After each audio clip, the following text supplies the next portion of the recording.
കേരളത്തിലെ ക്രിസ്തീയ സഭകളെ ഏറ്റവും ആദരവോടെ കാണുന്നവരാണ് നമ്മൾ. ഹിന്ദുക്കളാണെങ്കിലും മുസ്ലിങ്ങളാണെങ്കിലും സഭയെ ഏറ്റവും ആദരിക്കുകയും നല്ലൊരു ശതമാനം ഹിന്ദു മുസ്ലിങ്ങളും തങ്ങളുടെ മക്കളെ സഭയുടെ സ്കൂളുകളിലും ക്രിസ്ത്യൻ സ്കൂളുകളിലുമാണ് വിടുന്നത്. അത് ക്രിസ്തീയ സഭകളോട് നൂറ്റാണ്ടുകളായുള്ള ആദരത്തിന്റെ, സ്നേഹത്തിന്റെ, അവർ നമുക്കും നമ്മുടെ പൊതുസമൂഹത്തിനും ചെയ്തു തന്ന വിദ്യാഭ്യാസം, ആരോഗ്യമടക്കമുള്ള എല്ലാ മേഖലകളിലെയും നന്മയുടെ പ്രതിഫലനം കൂടെയാണ്.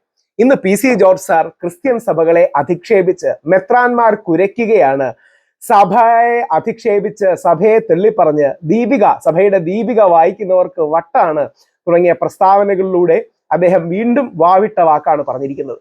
പി സി ജോർജ് സാർ ദയവായി ഓർക്കേണ്ടത് ക്രിസ്ത്യൻ സഭകളെ ക്രിസ്ത്യാനികളുടെ മാത്രമല്ല നമ്മുടെ എല്ലാവരുടെയും ആദരണീയരായ സഭകളായിട്ടാണ് നമ്മൾ കാണുന്നത്. ഇത്തരം വാക്കുകൾ വളരെ തെറ്റാണ്, അപലപിക്കപ്പെടേണ്ട വാക്കുകളാണ്. അങ്ങ് ക്രിസ്ത്യാനി ആയതുകൊണ്ട് ക്രിസ്ത്യൻ സഭകളെ അധിക്ഷേപിക്കാം എന്നൊരു മനോഭാവം ഒരു കാരണവശാലും വെക്കരുത്. അത് ശരിയല്ല. ജോർജ് സാറിന്റെ ആ വാക്കുകളിലേക്ക് പോവാം. വളരെ മോശകരമാണ് നമ്മുടെ പള്ളിയെയും സഭയും ദീപികയും ഒക്കെ എങ്ങനെ പറയുന്നത്. ഞാൻ ദീപിക ഏറ്റവും ഗംഭീരമായ എഡിറ്റോറിയൽ എഴുതുന്നതാണ്.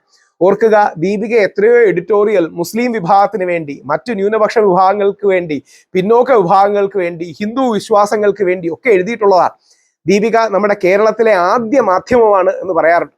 അപ്പൊ ആ അർത്ഥത്തിൽ ദീപിക വായിക്കുന്നവർ വട്ടന്മാരാണ്, മെത്രാന്മാർ കുരയ്ക്കുകയാണ്, സഭയെ തെള്ളിപ്പറയണം തുടങ്ങിയ കാര്യങ്ങൾ പറയുന്നത് ഓരോ ക്രിസംഗിയും ശ്രദ്ധിച്ചോണം. തീവ്ര ഹിന്ദുത്വം നമ്മുടെ സമൂഹത്തിൽ ഉണ്ടാക്കുന്ന അപകടമാണ് നമ്മൾ കാണുന്നത്. ഒരു വിഷയത്തിന് വേണ്ടി ശക്തമായ നിലപാടെടുക്കുക എന്ന് പറഞ്ഞാൽ അതിനർത്ഥം ആരെയെങ്കിലും അസഭ്യം പറയുക, ചീത്ത വിളിക്കുക എന്നുള്ളതല്ല. ജോർജ് സാർ ഇത് പിൻവലിക്കണം. ജോർജ് സാർ പറയുന്നത് ശരിയല്ല. ട്രംപ് പോപ്പിനെ ഭീഷണിപ്പെടുത്തുന്നത് പോലെയാണ് രാഷ്ട്രീയക്കാരനായ കേരള ട്രംപായി മാറിക്കൊണ്ടിരിക്കുന്നത്, അല്ലെങ്കിൽ കേരള ട്രംപായ ജോർജ് സാർ നമ്മുടെ സഭകളെ അധിക്ഷേപിക്കുന്നു. കടകളിലെല്ലാം വിളിച്ച് യൂണിയൻ വോട്ട് ചെയ്യാൻ പറഞ്ഞു. മര്യാദയാണോ? അവരേക്ക് എന്താ അവകാശം? ഈ സഭയ്ക്ക് എന്തെങ്കിലും ഗുണം കിട്ടിയിട്ടുണ്ടെങ്കിൽ അത് എന്നെ കൊണ്ടാണ്. മറ്റു രണ്ടോമാർക്ക് എന്ത് കിട്ടി?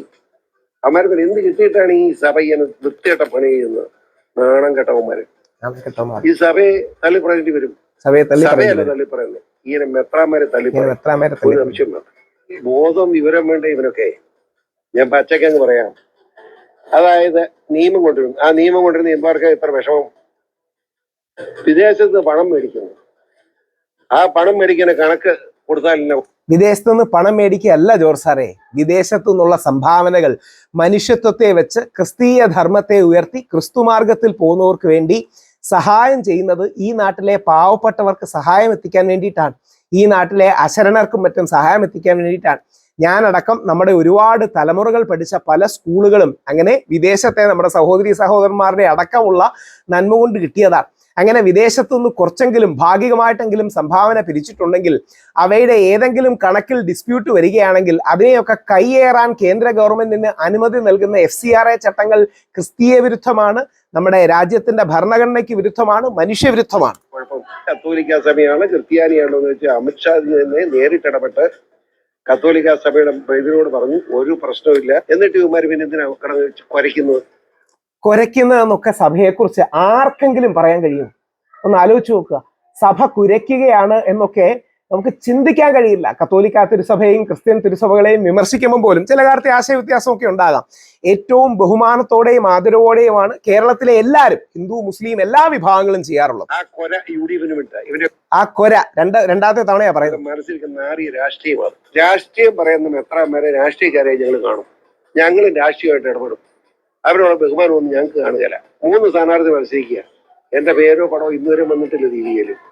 അത്ര തന്തയ്ക്ക് ഞാനത് കേക്കട്ടെ, കേട്ട് തന്നെ പോട്ടെ. ഇനി കേക്ക് പോട്ടെ, പോയിരിക്കുന്നത് മനസ്സിലായില്ല.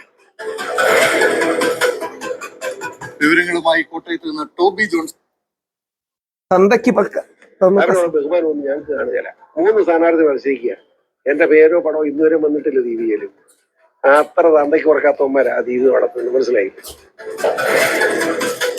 അത്ര തന്തയ്ക്ക് പറക്കാത്തവരാണ് ദീപിക നടത്തുന്നതെന്നൊക്കെ പറയുന്നത് ഏറ്റവും വേദനയും വിഷമവും ഉണ്ടാക്കുന്നതാണ്.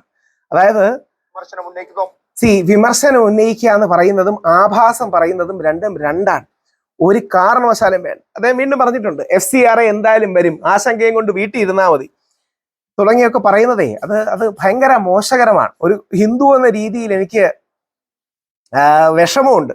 ദീപിക ഇനിയും കുറെ പറയുന്നുണ്ട്, ഞാനൊന്നും കൊടുക്കുന്നില്ല. ദീപിക വായിക്കുന്നവന് വട്ടാണ് എന്നൊക്കെ പറയുന്നത് വളരെ വേദനാജനകമാണ്. ഈ രീതിയിലല്ല ഏതെങ്കിലും വിമർശനം ഉണ്ടെങ്കിൽ തന്നെ കത്തോലിക്ക തിരുസഭയെയും ക്രിസ്ത്യൻ തിരുസഭകളെയും വിമർശിക്കേണ്ടത്. വളരെ വേദനയുണ്ട്. തീർച്ചയായിട്ടും ഓർക്കേണ്ട കാര്യം, നമ്മുടെ ക്രിസ്ത്യൻ സമൂഹം ഓർക്കേണ്ട കാര്യം, തീവ്ര വലതുപക്ഷ രാഷ്ട്രീയം ദ്രോഹവും ദോഷവുമേ ചെയ്യൂ, ഹിന്ദുക്കൾക്കും ദ്രോഹമേ ചെയ്യൂ. അതുകൊണ്ടാണ് മുസ്ലിങ്ങൾക്കും ക്രിസ്ത്യാനികൾക്കും ദ്രോഹം ചെയ്യൂ. PC ജോർജ് സാർ ഈ തീവ്ര ഹിന്ദുത്വ ലൈൻ പിടിക്കാനാണ് ഗാന്ധിജിയൊക്കെ അധിക്ഷേപിക്കുന്നത്. ഗാന്ധിജി ഒന്നും ചെയ്തില്ല എന്ന് ഒക്കെ പറയുന്നതിന്റെ റീസൺ ആ തീവ്ര ഹിന്ദുത്വ ലൈനിനെ ഉദ്ദീപിപ്പിക്കാനാണ്, ഗോഡ്സേവാദികളെ സ്റ്റിമുലേറ്റ് ചെയ്യാനാണ്.